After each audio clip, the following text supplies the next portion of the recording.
Okay, let's get ready to go here.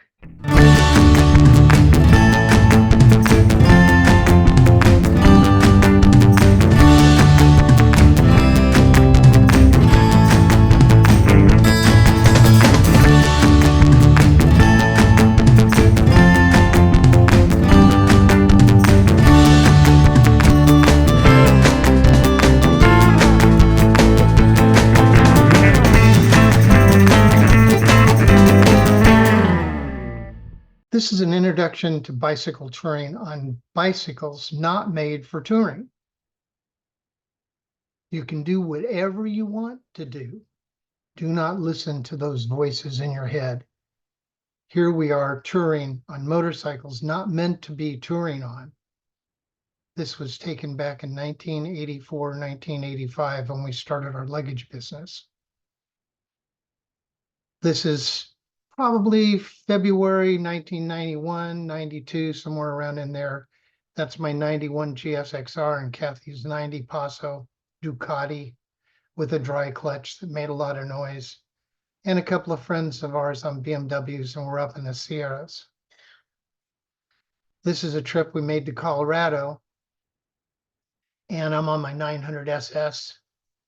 Kathy's on her 906 Ducati, and we're just having a fun time heading toward Silverton to look at the steam engines at the railroad station there.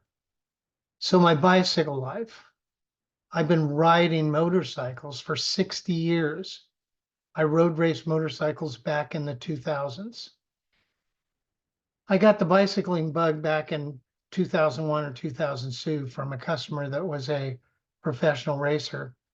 In 2004, I got the big bug up my butt and decided to do a half triathlon, which was called the Vineman 7.0. Here I am coming out of the water at the start, and then went 54 miles on the bicycle, and I averaged 19.2 miles an hour on the bicycle for 54 miles. This is the finished. Came across the finish line, and my brother was there. First thing he asked me was, "You gonna do it again?" I wound up finishing 12th in my age group. I think I already said that, but we'll say it again. My support team's on the right here. The guy in the white t-shirt, he was my coach. He didn't want to be my coach, but I paid him so much he had to do it. So bicycles, I got the bicycle bug over 25 years ago, and at this time we have 5 bicycles. Here's a little rundown about all the bicycles I have owned. This is my first adult bicycle. It's a giant iguana. It's a dirt bike wannabe, kind of an entry-level bike. I think when I bought it, I spent more money on gear than I did on the actual bicycle. So this was my first real road bike. It was a Specialized Allay steel frame, which was really cool. And you can see here that I have a support with saddlebags on it. And this is like almost 25 years ago, we were doing bicycles with luggage on it. So this is my aluminum frame Cipollini special. The paint job kind of looks like a zebra, and Mario Cipollini was a pretty special person. So take a look at this photo and you can see he was pretty special. This was a ways back, so it's kind of fun. This is my giant carbon fiber. I think this is a 2011 or 2012, and Kathy went in to get some work done on her cassette and chain, and the owner saw me looking at this bike, and he pulled it down off the wall and said, "Take it out for a ride, Richard." And of course I did, and I had to buy it. This is the bike we probably should have kept. This is our Cannondale T2 Tandem. It was a beautiful, beautiful bicycle. And if you notice, there's 2 headlights on the front down on by the forks, and I put 2 taillights on it. It was a tandem, so it kind of had to have 2 of everything, I thought. Kathy probably had the most fun on this bike as ever because she got to see all the scenery and stuff like that, although she was the stoker, which is just the motor. She can pedal. She can't brake. She can't shift. She can't steer. She has to go where I go. Anyway, it was a pretty cool bike. Then we got into electrics a few years ago, and this is my first electric bike. It's a Story Chapter 1, and it's got a 750-watt motor in the hub, and you can see it in the picture there. It's a pretty big motor. The battery is in the down tube, and it was pretty stealthy looking. It really didn't look like an electric bike. I really, really liked that one, but we got two of them, and the one for Kathy was a little bit too big, so we had to get something else for her. And then I wound up getting this Orbea Gain. It's got a small 250-watt motor in the back, and the only thing you can see is right on the tube there by the steering head. You see a little black button on the top. That was the only giveaway that it was an electric bike, unless you could figure out the motor in the back. So this was really a fun bike. My friend bought one for him, and I had to have one, so I got it. Travel setup and scenarios. We're going to cover a few different scenarios for a day trip or a weekend trip. I'm not a big long distance camping person, so that's all we're going to cover in this little talk. So on the left is the electric bike with the bag on the back, and those side bags fold down into saddle bags if you want. Then in the center picture, that's my iguana, and we got a trailer on it. That trailer had an electric motor with a throttle, and so you could just push the throttle and go by itself. It was kind of cool setup.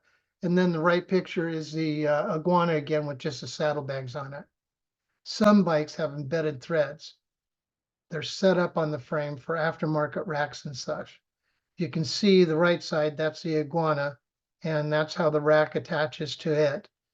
On the right side is the Orbea Gain, and there's nothing to put nowhere on it. Now on the back, there's where their screw is for the iguana, and on the back again, on the Orbea, there's nothing there. So you have to be kind of inventive on this. These are the front forks of both those bikes, and on the left is the iguana, and you can see the two holes for anything to hook up there. And again, the Orbea on the right doesn't have anything.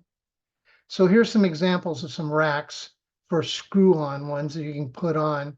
And you can see they're pretty nice, pretty substantial. The one on the right is a front rack, which is kind of cool actually, and it attaches to those screws you saw in the iguana if you wanted to go that way. So back to the Specialized here, you can see that rack on there. And then in the lower right is the iguana, and it's got the same type of rack on it. So they use the seat tube and the rack goes on it, and it's limited to how much weight you can put on it, but it's kind of cool. What is different about this talk? We got two bicycles here that I brought to this talk, or I'm going to talk about in this talk. And one is a conventional looking road bike that is a very stealthy e-bike. The other one is a 25-year-old dirt bike wannabe dirt bike. And it's just a hardtail, no shocks or anything like they have now on these new fancy bikes. E-bike or push bike? That is the question. My Class 1 assist is just that, assist. It doesn't go anywhere unless you pedal. You pedal and it goes, and you can use the assist 1, 2, or 3. The battery is set up to make it go only about 50 or 60 miles if you use the assist. If you pedal more and use assist less, you get more miles. It's simple as that. Now the iguana, it's a push bike, regular pedal bike. It's lighter than an electric bike, and you pedal, it goes. You don't pedal, it doesn't go. So that one is pretty cool. E-bikes are a little more complicated. There are 3 classes of e-bikes, each with its own unique features and limitations. They have an electric motor that only provides assistance when the rider is pedaling. The motor stops assisting once the bike reaches 20 miles an hour. They have a maximum power output of 750 watts. They can be ridden on any bike path, road, or trail where traditional bikes are allowed, which means you don't need a special license, insurance, or registration to ride them. The Class 2 e-bike, similar to Class 1 e-bikes in that they have an electric motor that provides assistance while the rider is pedaling. However, the Class 2 e-bikes have a throttle that allows the rider to engage the motor without pedaling. Class 2 e-bikes are not allowed on all bike paths and trails, which can limit their flexibility. Class 3 e-bikes, they are the fastest and most powerful type of e-bike. The motor stops assisting once the bike reaches 28 miles per hour. They are pedal assist only, no throttle. They are not allowed on bike paths and trails. Riders must wear a helmet and follow specific safety regulations when riding them. Get ready, bicycle or trailer. Choose a bicycle, style, size, gearing, tires, racks, luggage, get that all set up. And there is no rule that says you cannot have a trailer. My giant iguana had an electric powered trailer with a throttle.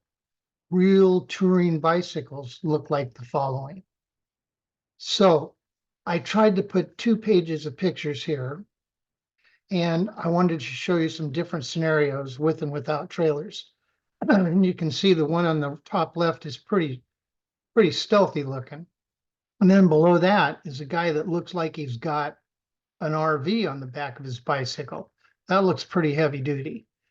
And then on the right, this guy's taking his dog with him, which I think is the coolest thing. So these are some scenarios and stuff. And one of the things I was concerned about was tent poles. And I can see the bottom row there in the middle and on the right, I can actually see where the tent poles are going. So this is another example, top right, you can see where his tent poles are.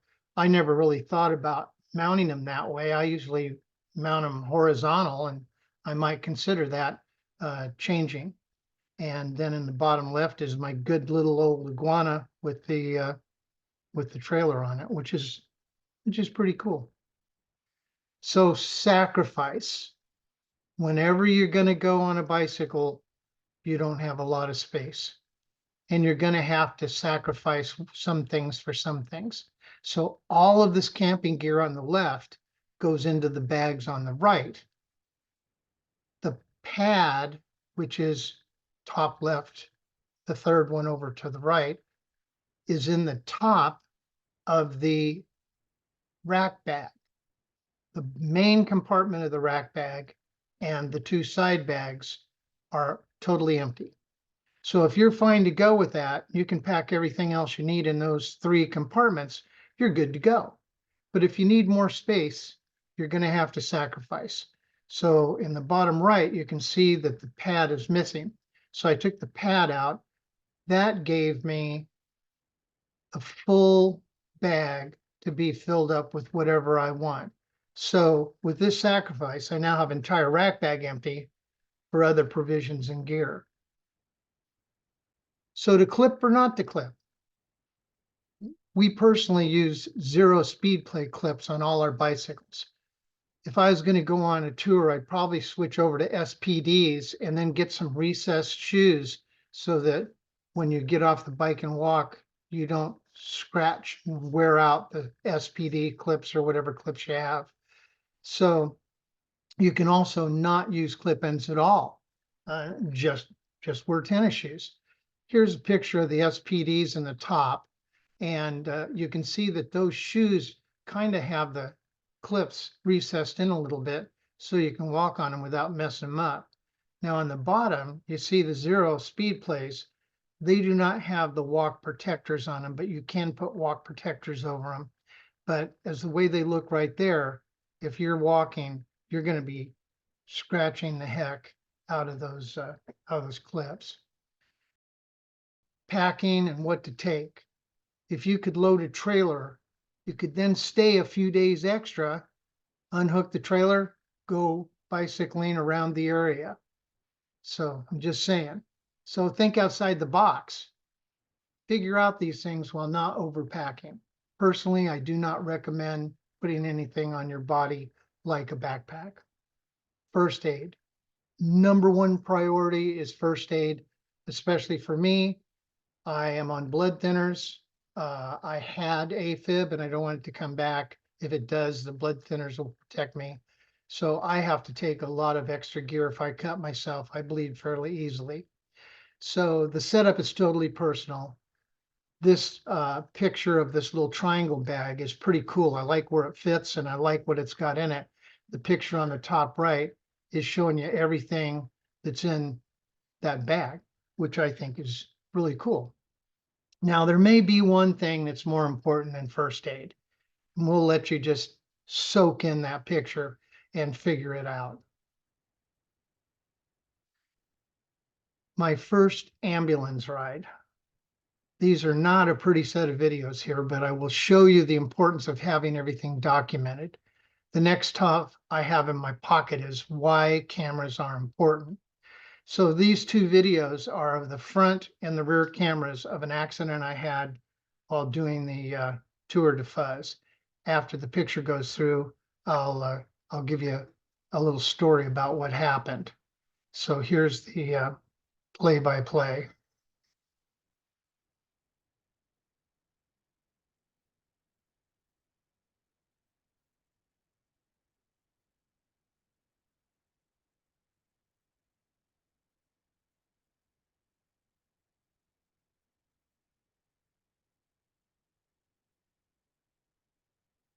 So that was the front view. This is the rear view. Notice we got touring buses right beside us. There's bicycles all over the place. If you notice, I actually flipped the bike. Is what I want to tell you about this is the young lady in the front was pedaling along at about 16, 17 miles an hour. And she just flat quit pedaling, unclipped, and stopped right in front of us at like 15 miles an hour. I had no place to go. Maybe I might not have caught my attention like I should have because we were going along. We'd been pedaling together for 5 or 6 miles and I was pretty confident everything was okay. But anyway, so is what happened is after I fell, one of the bicycle marshals got to me first, and they were pretty fast. And I didn't realize it, but my ear was bleeding very bad. I had cut an artery. There is actually an artery in your ear up here, and the bleeding would not stop. Now, the firemen came from Geyserville, which is just over the hill from where we were. I looked this all up later, and it was an 11-minute time from the time that they called. And I did this speculatively because I had cameras on the bike and I could see them making the call. So from the time they made the call until the ambulance got to me was 11 minutes.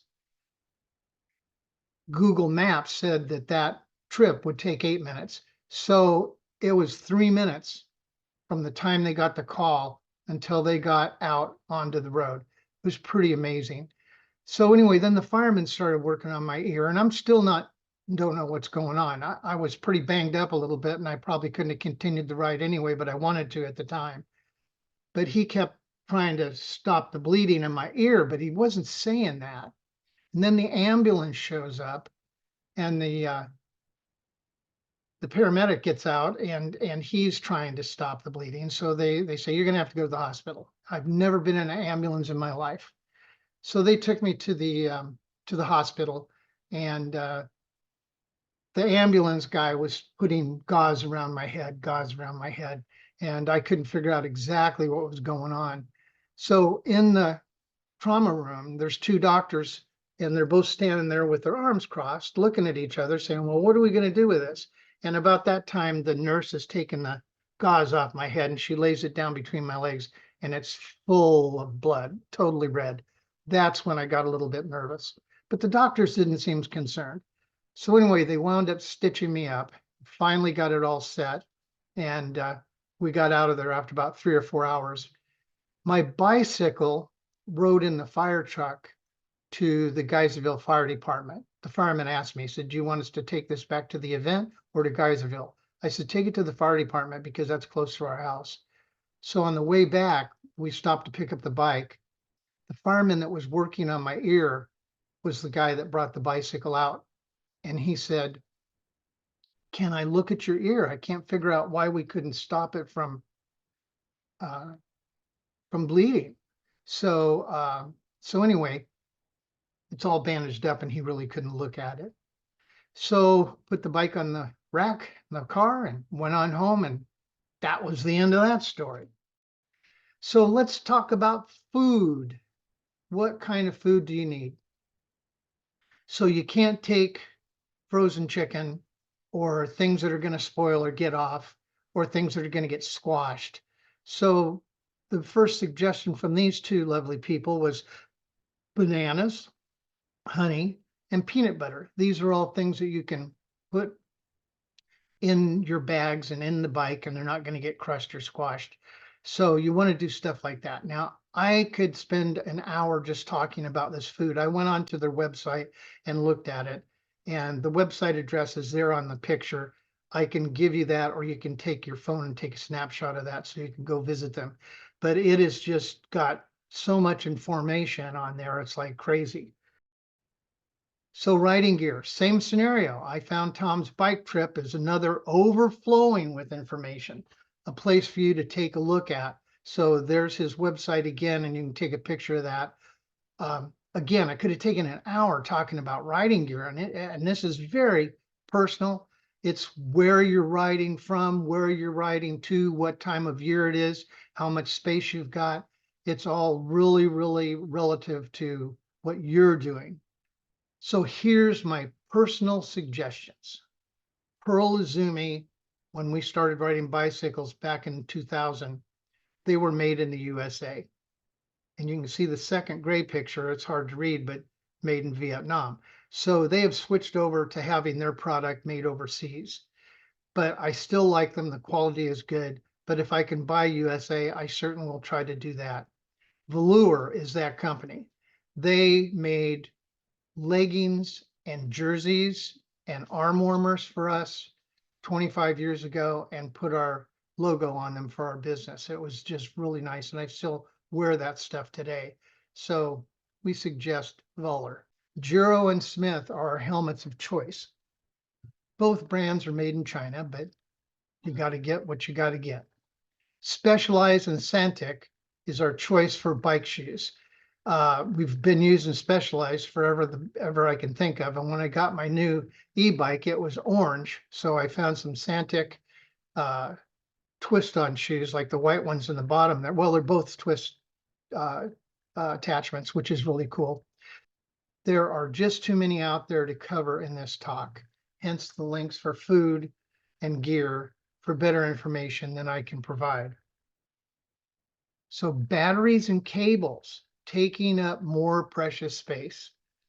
For e-bikes, you need your charger and an extension cord, especially if the battery is not easily removable like mine. You need portable backup batteries to plug in a charger, to charge your phone, to charge your cameras if you have cameras, and the proper cables to connect those phones and cameras and such. So even with backup batteries, eventually you're going to have to find a wall outlet somewhere. So where do you charge? You need to plan this out ahead of time and find public charging stations. Now, here's a picture of all the electrics that would be optimal for you. On the left is a actual plug-in extension cord with two plugs on it. I suspect there's probably one on the other side or two, and USB ports. That's a cool little thing to take with you. And then the top is my charger for my Orbea bike and the extension cord for that, the power cord. And then underneath that is just a wall plug with 6 USB ports on it to charge. Bottom left is I have 4 or 5 of these. I use those for my cameras on my bicycle.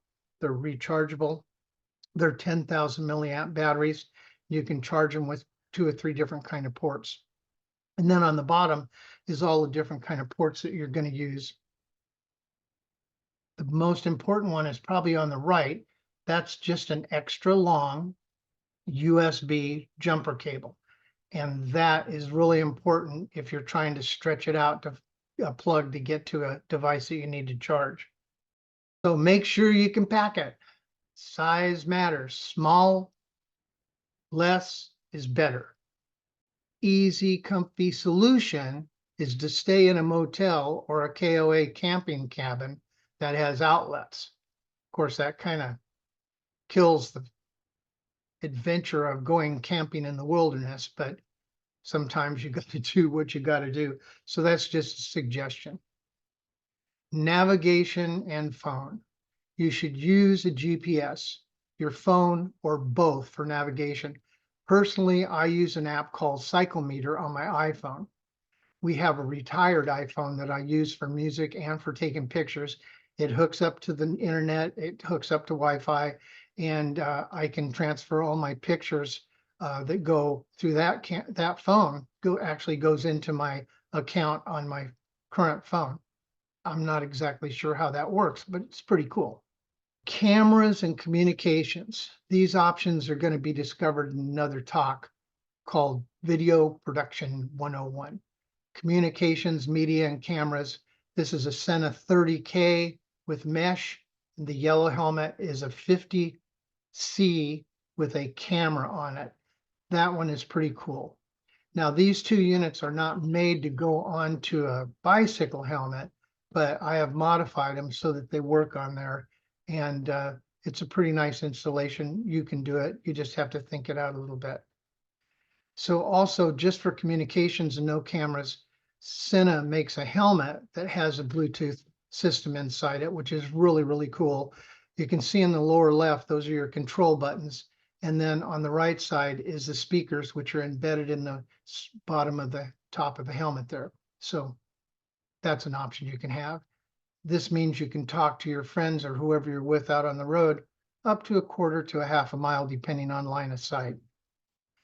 So cameras and communications, again, this is some of the stuff I take with me on my motorcycle, and I try to take as much of it as I can on my bicycle trips.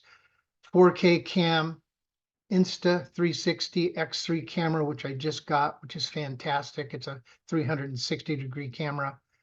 A tube type camera, glasses, has a camera right in between the center there over my nose. You can see the arrow pointing to it. And drones. Drones are a lot of fun if you can carry them, have extra batteries, and be able to use them quickly and comfortably. Those are a lot of fun. So these little tidbits are going to be covered in our video production talk coming up. So here's the bottom line quick recap. Take what is appropriate for the length and time you plan on being on the road. Tools, first aid, toilet paper, not necessarily in that order. Gear, sleeping bag, tent or canopy, pad, optional, pillow, underwear, pants, shirt, socks, shoes, gloves, jacket, wash rag, towel, soap, toothbrush, toothpaste, floss, brush or comb, emergency blanket is optional. All weather gear, summer clothes, winter, rain, and warm gear. Food that you can take with you that's not going to get squashed. Bananas, nuts, raisins, nutrition bars, power drink nutrition, things you do not have to worry about crushing or melting in your bags.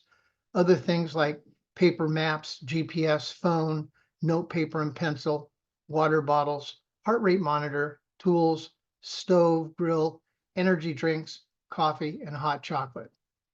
So these are just a small amount of all the stuff that you can take, and you have a small place to put all this stuff on a bicycle. So you have to choose and make decisions of what you're going to keep, what you're going to take, and what you're going to leave behind. So thanks everybody for joining the talk. Hopefully I've filled you with some ideas and some information you can use and add to.